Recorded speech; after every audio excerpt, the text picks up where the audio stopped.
Drop it.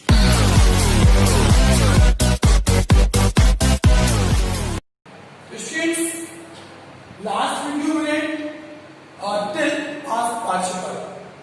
Actually, the chapter has been proceed synthesis, and in the last video we had already read past participle, and this is the turn of perfect participle. तो student बात करते हैं कि अभी तक जो लोग पढ़ रहे थे उसके बारे में थोड़ा सा रिवीजन कर लेते हैं और भी समझ लेते हैं कितना पढ़ चुके हैं। तो हम लोग पार्टिसिपल पर सॉरी सिंथेसिस पढ़ रहे हैं और सिंथेसिस में हम लोगों ने तीन तरह के होते हैं, सिंथेसिस, सिंपल, कॉम्प्लेक्स और कंपाउंड। तो स्टूडेंट अभी जो हम लोग पढ़ रहे हैं सिंपल पढ़ रहे हैं। Simple actually there are 8 types. तो उसमें पहला जो है पार्टिसिपल है और पार्टिसिपल तीन तरह के होते हैं, प्रेजेंट, पास्ट एंड परफेक्ट। तो प्रेजेंट पार्टिसिपल, पास्ट पार्टिसिपल पढ़ चुके हैं, आज परफेक्ट पार्टिसिपल करते हैं। तो देखिए स्टूडेंट परफेक्ट पार्टिसिपल क्या होता है।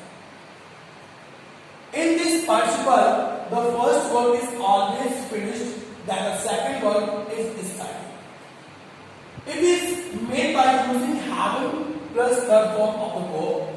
It gives the mean in Hindi। Students को ध्यान देना है, इन हिंदी इसका जो मीन्स होता है उसको समझना है। तो स्टूडेंट इन दिस पार्टिसिपल, इस पार्टिसिपल में the first word is always finished. जो पहला काम होता है वो खत्म हो चुका होता है, पहला काम समाप्त हो चुका है। Then the second word is started, और तब दूसरा काम शुरू होता है। तो इसका meaning statement, it is made by using having plus third form of the verb. और ये बनता कैसे है, वर्ब के थर्ड फॉर्म में हैविंग जोड़कर बनता है। And it gives the meaning Hindi करके, और इसका जो हिंदी में मतलब निकलता है वो करके निकलता है। तो आप बेसिकली कुछ चीजें याद रखनी। पहली बात तो ये परफेक्ट में कि वर्ब इसमें पहला काम समाप्त हो चुका होता है और दूसरा काम शुरू होता है। और ये हैविंग प्लस वर्ब के थर्ड फॉर्म से बनता है और हिंदी में इसका अर्थ निकलता है करके। ओके स्टूडेंट्स, आगे बढ़ते हैं। तो नोट क्या है इसमें, the time difference between verbs is given. जो टाइम डिफरेंस है वर्ड्स के बीच में, कार्यों के बीच में, सेंटेंसेस के बीच में वो दिया होता है। वर्ड यानी क्लॉज, मैंने फर्स्ट वीडियो बताया आपको कि क्लॉज ही बोला जाता है, लेकिन उसको साधारण तरीके से बोलने के लिए और आसानी से समझाने के लिए मैंने वर्ड का इस्तेमाल किया। ओके स्टूडेंट्स, तो आइए समझते हैं सेंटेंस के बारे में। He completed his work, he went to market. तो फर्स्ट ऑफ ऑल पहले समझ लें कि यहाँ पर आपको ब्रैकेट में सिंपल लिखा हुआ मिलेगा, यहाँ लिखा होगा सिंपल आपके एग्जाम में, और आपको बनाना है। और कंप्यूटर वाले बच्चे ये समझे कि आपको इस तरह से सेंटेंस मिलेगा नीचे वाला, उसमें आपको गलती पहचाननी है। तो कैसे पहचाननी है वो समझते हैं, और बाकी स्टूडेंट्स समझते हैं कि ऐसा लिखा हुआ सेंटेंस बैकग्राउंड में होगा सिंपल, उसे कैसे सॉल्व करना है। आइए समझते हैं। देखो he completed his work, he went to market. ये कौन सा पार्टिसिपल है? मान लीजिए किसी तरह से मालूम कर लिया कि ये पार्टिसिपल से सेंटेंस बनना है, मगर पार्टिसिपल तीन होते हैं, प्रेजेंट, पास्ट और परफेक्ट। तो ये कौन सा पार्टिसिपल है समझना है। ये परफेक्ट है, पहले करिए, पर कैसे मालूम परफेक्ट है आइए समझते हैं। He completed his work, he went to market। उसने अपना कार्य पूरा कर लिया, उसने अपना कार्य पूरा कर लिया। He went to market, वह मार्केट बाजार चला गया। तो स्टूडेंट्स अब उसने अपना काम पूरा कर लिया है, यानी उसका जो पहला कार्य है वो पूरा हो चुका है, वो खत्म हो चुका है। अब उसका पहला काम नहीं चल रहा है। He completed his work, उसने अपना कार्य पूरा कर लिया। He went to market, वह मार्केट चला गया। तो कार्य पूरा करने के बाद मार्केट गया है ना, इट मीन्स जब वो मार्केट जा रहा था तो क्या अपना काम पूरा कर रहा था? जब वो मार्केट जा रहा था तो क्या वो अपना कार्य पूरा कर रहा था? नहीं, ये कार्य हो चुका था और तब मार्केट गया है। यानी वह लिखा है कि the first work is always finished, पहला कार्य समाप्त हो चुका होता है, सेकंड वर्क इज स्टार्टेड, और तब दूसरा कार्य शुरू होगा। तो ये काम खत्म हो चुका है, तब ये काम शुरू हुआ है। And the note is the time difference between works is given. तो टाइम डिफरेंस होता है, समय का अंतराल जो होता है वो दोनों कार्यों के बीच में दिया हुआ है। कैसे काम पूरा हो गया और तब दूसरा काम शुरू हुआ है। यानी पहला काम खत्म करना और दूसरे काम को शुरू करने में कुछ तो समय लगा होगा, एक सेकंड का ही, एक पल का ही सही, कुछ तो समय लगा होगा। यानी ये दोनों काम अगर एक साथ चल रहे होते एक पल के लिए भी तो टाइम डिफरेंस ना होता, लेकिन दोनों काम एक साथ ही चल रहे हैं। ये काम अब बाजार गया है और जब बाजार जा रहा था उस समय ये काम नहीं चल रहा था, इसी को बोलते हैं टाइम डिफरेंस। जिसने प्रेजेंट पार्टिसिपल फर्स्ट वीडियो पढ़ा है उसको ज्यादा क्लियर होगा, क्योंकि वहां पे टाइम डिफरेंस नहीं दिया होता है, मैंने ये समझाया। ओके, तो ये क्या है, टाइम डिफरेंस दिया हुआ है, पहला काम समाप्त हो चुका है और दूसरा काम शुरू हुआ है और इसी से पहचान करते हैं परफेक्ट पार्टिसिपल। तो ये परफेक्ट पार्टिसिपल बनता कैसे, हैविंग प्लस वर्ब की थर्ड फॉर्म। तो इसमें क्या करेंगे, हैविंग, सबसे पहले लिखेंगे हैविंग, उसके बाद वर्ब की थर्ड फॉर्म कंप्लीटेड, तो having completed his work, having completed his work he went to market, he went to, अपना कार्य पूरा करके, हिंदी मीन्स करके, तो अपना कार्य पूरा करके ही वेंट टू मार्केट, वह बाजार चला गया। ओके, अपना कार्य पूरा करके बाजार चला गया, इस तरह से सेंटेंस परफेक्ट पार्टिसिपल बन जाता है। अच्छा, नेक्स्ट आते हैं, Rahul had learn the lesson he lay down to sleep. क्या है, राहुल ने अपना पाठ याद कर लिया था, ही ले डाउन टू स्लीप, और वह क्या हो गया था, वह सोने के लिए चला गया। उसने अपना कार्य पूरा कर लिया था और वह सोने के लिए चला गया था। तो स्टूडेंट्स बहुत समझने वाली बात यह है कि उसने अपना पहला कार्य पूरा कर लिया और तब वह सोने के लिए गया हुआ है। यानी जब वो सोने के लिए जा रहा था तो पाठ को याद तो नहीं करता था, यानी पहला काम था, दूसरा काम शुरू, टाइम डिफरेंस हुआ। तो पहले कैसे, हैविंग प्लस वर्ब की थर्ड फॉर्म, तो हैविंग लर्न की थर्ड फॉर्म लर्न, पहले दी हुई है, हैविंग लर्न और क्या, the lesson, having learn the lesson comma he lay down to sleep. यहाँ पे ही लिखा हुआ है, एक्चुअल स्टूडेंट्स यहाँ पे राहुल नाम दिया है, यहाँ पर राहुल लिखेंगे, ही नहीं लिखेंगे, वो थोड़ा सा मिस्टेक है। अब यहाँ पर राहुल की जहाँ पर राहुल लिखेंगे, ही का प्रयोग नहीं करेंगे, इसको थोड़ा सा याद रखें, यहाँ पे ही नहीं होगा, राहुल ही ले डाउन टू स्लीप। कैसे पता, एक परफेक्ट पार्टिसिपल है, परफेक्ट पार्टिसिपल कैसे पता, क्योंकि इसमें याद करने वाला काम हो चुका है और तब सोने वाला काम हुआ है, दोनों कामों की समय काल है, पहला काम समाप्त और दूसरा काम शुरू हुआ है, तो परफेक्ट पार्टिसिपल है, बनता है हैविंग प्लस वर्ब की थर्ड फॉर्म, तो हैविंग प्लस वर्ब की third form, having learn the lesson comma Rahul lay down to sleep, ये नहीं होगा Rahul. Okay, next, the work was done, I had gone to home, कार्य समाप्त हुआ है, कार्य समाप्त हुआ था, यानी क्या में काम खत्म हो गया था, I had gone to home, और मैं क्या हो गया, घर चला गया, मैं घर चला गया। तो स्टूडेंट बहुत समझने वाली बात है कि ये जो सेंटेंस दिया है वर्ब वाज डन, ये पैसिव वॉइस में, ये पैसिव वॉइस में दिया हुआ है, वाज का थर्ड फॉर्म लगी हुई है। और ये भी मैं जब आपको पार्टिसिपल पढ़ा रहा था, प्रेजेंट सॉरी पास्ट पार्टिसिपल, तो मैंने क्लियर किया था कि कैसे बनाते हैं कि पास्ट पैसिव वॉइस में बनाते हैं, वाज का थर्ड फॉर्म लगी है, तो क्या हो गया, passive voice. The work was done, कार्य समाप्त हो गया था, I have gone to home, मैं घर चला गया था। तो आप स्टूडेंट समझने वाली बात, पहला काम था, दूसरा काम शुरू, परफेक्ट पार्टिसिपल, तो having was perform been the work done, having been the work done comma I have gone to, मैं घर चला गया। स्टूडेंट अगर पैसिव वॉइस सेंटेंस बनाओ तो आप सीधे हैविंग बीन लगा दें। क्या ये समझ जाए, वाज की परफॉर्म बी होती है, एक्चुअली बी होता है, बी की फर्स्ट फॉर्म बी की second form was and be की थर्ड फॉर्म बी, तो ये वाज की फॉर्म बी लगेगी।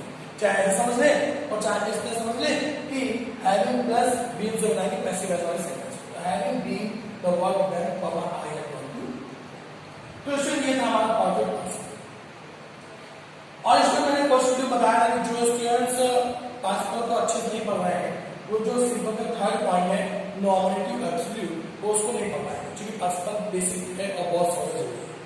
तो खैर आगे हम लोग जो पार्टिसिपल चैप्टर है सिंपल पढ़ रहे हैं, सिंपल में 8 होते हैं, 8 में जो पहला है पार्टिसिपल वो खत्म हो चुका है। अब हम लोग दूसरे चैप्टर पे जा रहे हैं, दूसरे पॉइंट पे जा रहे हैं, इन्फिनिटिव। तो हम लोग इन्फिनिटिव देखते हैं, तो सिंपल में आते हैं इन्फिनिटिव। इन्फिनिटिव इस टू को इन्फिनिटिव बोलते हैं स्टूडेंट्स, टी ओ लिखा है, इसी को बोलते हैं इन्फिनिटिव टू। ये दो तरह के होते हैं टू, टी और टू दो तरह का होता है, एक होता है प्रीपोजिशन और एक होता है इंफिनिटिव। प्रीपोजिशन मतलब क्या होता है, जब किसी की कोई चीज पास जा रही होती है उस वक्त का प्रयोग करते हैं। जैसे I am going to Lucknow, तो मैं लखनऊ के पास जा रहा हूं, तो वहां पर क्या आ जाएगा टू, वो प्रीपोजिशन टू है। और इंफिनिटिव टू कैसे बनाते हैं, लिखा हुआ है कि टू के साथ वर्ब की first form of the verb, यानी टू के साथ वर्ब की फर्स्ट फॉर्म को जोड़ा जाता है। टू के साथ अगर वर्ब की फर्स्ट फॉर्म जुड़ी है तो उस समय को इंफिनिटिव टू बोलते हैं। और student in Hindi it gives the meaning, जो इसमें हिंदी है वो हिंदी में इसका मीनिंग क्या करता है, आइए समझते हैं। हिंदी में इसका मीनिंग करता है के लिए, हिंदी में इसका मीनिंग के लिए करता है, हमको याद रखना होगा। तो in Hindi it gives the meaning के लिए, हिंदी में इसका मतलब के लिए निकलता है। और नॉन मीनिंग भी होता है, इसका मतलब यूज नहीं है, इसलिए मैं ना नहीं रहा हूं। तो हिंदी में इसका मतलब के लिए निकलता है और इससे वर्ब की फर्स्ट फॉर्म होती है, इसकी ऊपर टू बोलते हैं। कैसे पहचानते हैं प्रीपोजिशन और इंफिनिटिव टू दोनों में डिफरेंस। प्रीपोजिशन में होता है किसी वस्तु की कोई चीज के कोई चीज पास में जा रही हो तो टू का यूज करते हैं, वहां प्रीपोजिशन होता है। और वर्ब की फर्स्ट फॉर्म टू जुड़ी हो तो इंफिनिटिव होता है, इसका मतलब के लिए होता है। इसमें करना क्या है, इसमें स्टूडेंट हमें अपने मीनिंग से समझना पड़ेगा, सेंटेंस का भाव निकालना पड़ेगा और एग्जैक्ट मीन सेंटेंस क्रिएट करें, तो इंफिनिटिव का यूज करना है। इसमें दो सेंटेंस भी होते हैं इस तरह से, उसमें किसी एक सेंटेंस की वर्ब की फर्स्ट फॉर्म को दूसरे सेंटेंस से जोड़ देते हैं, टी को टू इंफिनिटिव टू लगाते हैं, लेकिन भाव उसका मीन्स क्लियर हो चाहिए। I have to go Kanpur, मुझे कानपुर जाना है, मुझे कानपुर जाना है। I have to meet my father, मुझे अपने पिता से मिलना है। मुझे कानपुर जाना है, I have to go Kanpur and I have to meet my father, मुझे कानपुर जाना है, मुझे अपने पिता से मिलना है। तो स्टूडेंट्स जरा इसको थोड़ा गलत तरीके से करके देखते हैं। पहले यहां आते हैं, दिखाने के लिए आपको बताता हूं। I have to meet my father, मुझे अपने पिता से मिलना है, और टू से जोड़ दिया गो कानपुर, दूसरे वाले सेंटेंस की वर्ब को जोड़ते हैं तो टू लगाकर गो कानपुर, मुझे अपने पिता से मिलना है कानपुर जाने के लिए। मुझे कानपुर जाने के लिए पिता से मिलना है, मुझे कानपुर जाने के लिए अपने पिता से मिलना है, कोई मतलब नहीं बना सेंटेंस का, कुछ क्लियर नहीं हुआ। मुझे कानपुर जाने के लिए पिता से मिलना है, अरे कानपुर जाना तो जाओ, पिता से मिलने किसी क्या चलेगा। अगर ये होता तो पिता के साथ कानपुर जाना, हाथ तो बनता, लेकिन कानपुर जाने के लिए पिता से मिलना है तो मतलब नहीं पिता से, तो यानी गलत किया मैंने। तो पिछले वाला सेंटेंस आगे नहीं आएगा, आगे वाला सेंटेंस ही आगे रहेगा। हमेशा ऐसा नहीं होता है, इस सेंटेंस में ऐसा होगा। आइए दोस्तों, तो अब क्या करते हैं, उल्टा कर देते हैं। I have to go Kanpur, मुझे कानपुर जाना है, मुझे कानपुर जाना है to meet my father, meet verb के फर्स्ट फॉर्म में टू जोड़ दिया, तो I have to go to meet my father, मुझे अपने पिता से मिलने के लिए कानपुर जाना है। अब हो गया, मुझे अपने पिता से मिलने के लिए कानपुर जाना है, अब सेंटेंस क्लियर हो गया है। ऐसे ही हमको यहाँ पे टू लगा हुआ इंफिनिटिव है, ये वाला तो नहीं है, हालांकि ये भी इंफिनिटिव है, लेकिन ये टू ये वाला तो नहीं है, ये हमने इस टू को लगाया, क्योंकि कहीं टू मिलेगा नहीं तो हमको लगाना पड़ेगा ना। तो I have to go Kanpur to meet my father, मेरे पिता से मिलने के लिए, इस टू मतलब के लिए, मिलने के लिए। Okay next, your brother reached station, आपका भाई स्टेशन पहुंच गया, आपका भाई स्टेशन पहुंच गया। He went to see off his friend, वह गया है अपने मित्र को छोड़ने के लिए, सी ऑफ विदा करने के लिए, अपने मित्र को विदा करने के लिए वो स्टेशन पहुंच गया। तो क्या देगा, योर ब्रदर रीच्ड स्टेशन, आपका भाई स्टेशन पहुंच गया। To see off his friend, अपने मित्र को विदा करने के लिए, टू सी ऑफ मतलब विदा करना, इस वाले वर्ब को हमने अपने सी को टू से जोड़ दिया, तो your brother reached station to see off his, अपने मित्र को विदा करने के लिए आपका भाई स्टेशन पहुंचा। Okay next, Rahul had a knife, Rahul के पास एक चाकू थी। ही वांटेड टू किल अ हैन, वो एक मुर्गी को मारना चाहता था। राहुल के पास एक चाकू थी, वो एक मुर्गी को मारना चाहता था। क्या किया हमने, Rahul had a knife, Rahul के पास एक चाकू थी, टू किल अ हैन, एक मुर्गी को मारने के लिए। वांट वर्ब नहीं मानते, क्योंकि वांट एक वर्ब हमेशा आती है, कोई वर्ब जोड़ आएगी। जैसे यहाँ वांट किल आया है, अगर वांट किल आया है तो हम दूसरी वाले वर्ब को प्रायोरिटी देंगे, फर्स्ट वर्ब वांट को नहीं देंगे। तो Rahul had a knife, Rahul का चाकू थी, टू किल अ हैन, एक मुर्गी को मारने के लिए। अगर इसको ऐसे नाम दें, राहुल मारना चाहता था टू हैव अ नाइफ, एक चाकू रखने के लिए। राहुल एक चाकू रखने के लिए मुर्गी को मारना चाहता था, तो मतलब ही नहीं हुआ इसका। कैसे होगा? Rahul had a knife to kill है, राहुल एक मुर्गी को मारने के लिए चाकू रखता, ये राहुल का चाकू। Next, I am unable to continue my study, मैं असमर्थ हूं अपनी पढ़ाई को जारी रखने के लिए। I have no sufficient time, मेरे पास पर्याप्त समय नहीं है। तो जोड़ते हैं, I am unable to continue my study, मैं असमर्थ हूं अपनी पढ़ाई को जारी रखने के लिए। और टू हैव सफिशिएंट टाइम, पर्याप्त समय रखने के लिए। पर्याप्त समय रखने के लिए मैं अपनी पढ़ाई को जारी रखने के लिए असमर्थ हूं। पर्याप्त समय रखने के लिए असमर्थ हूं, ये क्या मतलब यानी मैंने गलत पढ़ा सकते हैं। आइए सही बोलते हैं। तो ऐसे हम उठाएं पीछे से, देखिए किस बात हमने उठाया बैक साइड से। I have no sufficient time, मेरे पास पर्याप्त समय नहीं है। I have no sufficient time, मेरे पास पर्याप्त समय नहीं है to continue my study, continue word में टू कंटिन्यू माई स्टडी, मेरी पढ़ाई को जारी रखने के लिए मेरे पास पर्याप्त समय नहीं है मेरी पढ़ाई जारी रखने के। क्लियर? तो ये है आपका क्वेश्चन इंफिनिटी, इस चैप्टर में क्लियर कर दिया है। तो आपका दो पार्ट हो गए, पार्टिसिपल भी आपका हो गया और आपका इंफिनिटी भी हो गया। अब इसमें हम लोग थर्ड चैप्टर को चलेंगे जो कि नॉमिनेटिव एब्सोल्यूट है और पूरी तरह से आपका पार्टिसिपल पर डिपेंड होता है। तो हम लोग अब आते हैं नॉमिनेटिव एब्सोल्यूट की ओर। जैसा कि मैंने आपको बताया कि नॉमिनेटिव एब्सोल्यूट पार्टिसिपल पर ही डिपेंड होता है, तो आइए इसको समझते हैं। बट तो लिखा हुआ है it is totally dependent upon participle but past participle is not used in this, because participle जो होते हैं प्रेजेंट पार्टिसिपल, पास्ट पार्टिसिपल और परफेक्ट पार्टिसिपल। तो पास्ट पार्टिसिपल इसमें यूज नहीं होता है, प्रेजेंट और परफेक्ट यूज होता है। एक्चुअली प्रेजेंट और परफेक्ट पार्टिसिपल यूज नहीं होता है, उसके मेथड पे हम लोग इसको सॉल्व करते हैं, उनसे पहचानते हैं और सॉल्व इसके रूल से करते हैं। रूल भी ज्यादा सीख लेते हैं, आ लिटिल बिट डिफरेंस है वो आपको बताते हैं। बनाने के तरीके में एक डिफरेंस है और पहचानने के तरीके में एक डिफरेंस है। कैसे पहचानेंगे नॉमिनेटिव एब्सोल्यूट है कि पार्टिसिपल है, और क्या अंतर है बनाने में? तो छोटे छोटे तो अंतर है, एक बनाने में और एक पहचानने में। आइए लिखा है इस टोटली डिपेंड ऑन पार्टिकल, से पार्टिकल में डिपेंड होता है, but past particle is not used in this, लेकिन पास्ट पार्टिकल कैसे उपयोग करेंगे। Note that in nominative absolute each sentence has its different subject, प्रत्येक सेंटेंस के पास अपना खुद का एक सब्जेक्ट होता है, यानी हर सेंटेंस में अपना अलग एक सब्जेक्ट होगा। सीधी सीधी बात है। अब पार्टिसिपल में ऐसा नहीं होगा। पार्टिसिपल में एग्जांपल मैं आपको बोलता हूं, जैसे I was hungry, I at my food, मैं भूखा था, मैंने अपना भोजन खाया। तो दोनों ही सेंटेंस में आई का यूज हुआ है, और इसमें क्या होता है, सेंटेंस में अलग अलग शब्द होते हैं। जैसे the sun set, the stars appeared in the sky, सूर्य अस्त हो गया, तो यहाँ पे सूर्य है और द स्टार्स यहाँ पे तारे हैं। दोनों सेंटेंस सब्जेक्ट अलग अलग है। यहाँ पुलिस, यहाँ डॉक्टर, यहाँ कॉलेज, यहाँ ऑल द स्टूडेंट्स, यानी अलग अलग शब्द है। यही डिफरेंट है नॉमिनेटिव एब्सोल्यूट और पार्टिसिपल को पहचानने और बनाने का थोड़ा सा अंतर है, तो हम बताएंगे। आइए दोस्तों, तो बनाते कैसे हैं? तो हमें सेंटेंस को पहले पहचानना पड़ेगा पार्टिसिपल की मदद से। पहचाने कौन सा पार्टिसिपल, प्रेजेंट है कि परफेक्ट है, क्योंकि पास्ट तो होता नहीं है। पहचाने कि प्रेजेंट पार्टिसिपल है कि पास्ट पार्टिसिपल है, बनाएंगे इसकी मदद से। आइए देखते हैं। द सन सेट, सूर्य अस्त हो गया।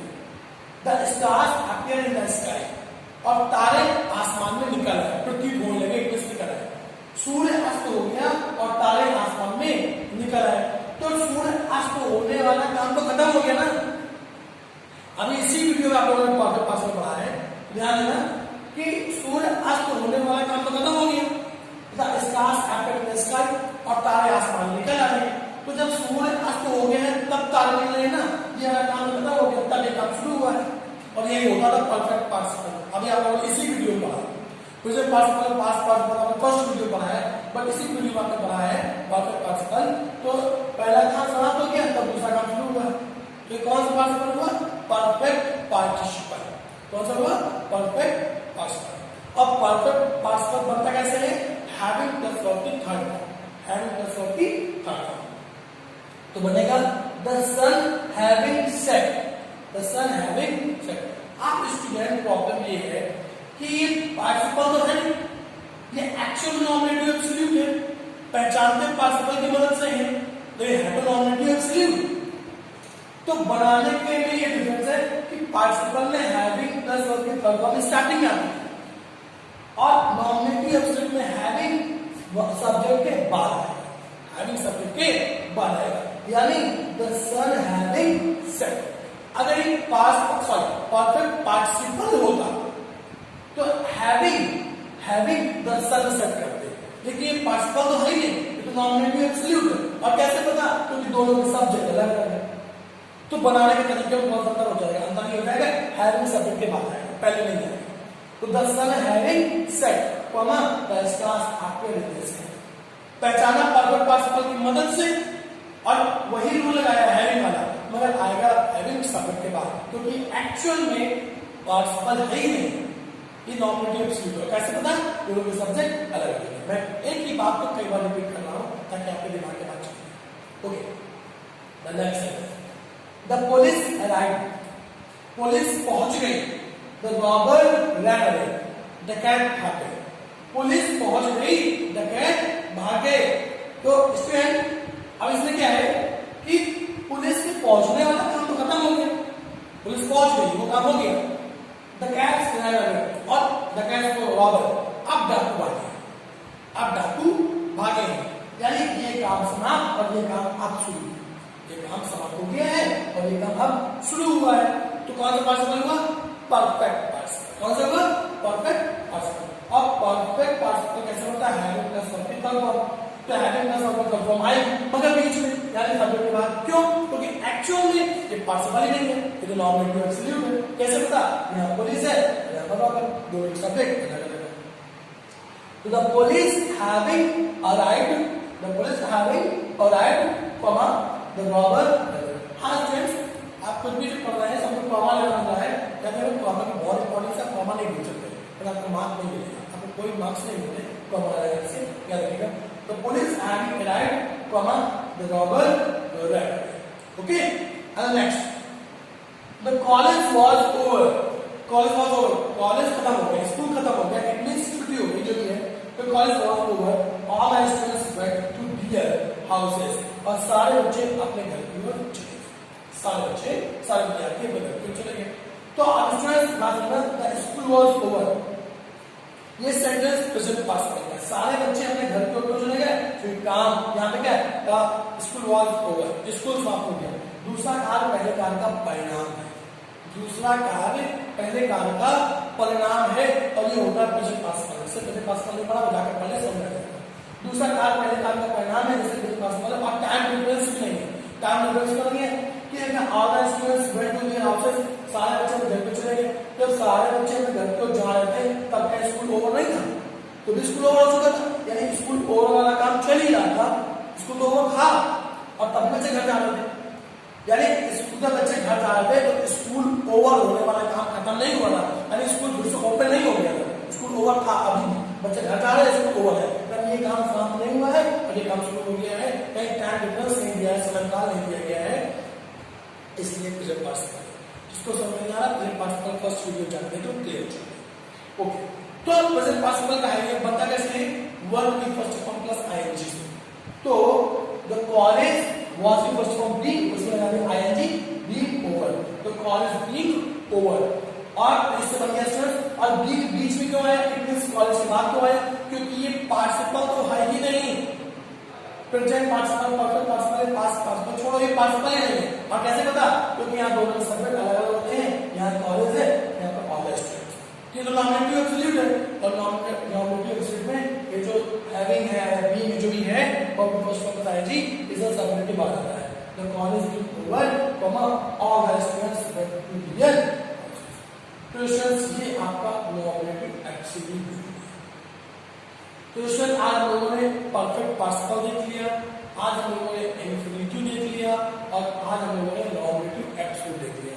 यानी कि सिंपल सेंटेंसेस की बात करें तो सिंपल सेंटेंसेस में हमारे तीन पार्ट हो गए हैं, पार्टिसिपल्स और इंफिनिटिव और नॉमिनेटिव एब्सोल्यूट। नेक्स्ट पार्ट आपको जो होगा वो आपको बताया जाएगा तो नेक्स्ट पार्ट में देखेंगे नेक्स्ट वीडियो में। और students class 11 12 if you have any doubt then please go to the doubt section and clear your doubt. It means clear your doubts and I will clear that. Okay, doubt section में जाकर अपनी समस्या जरूर बताएं और उनकी बताओ। Okay.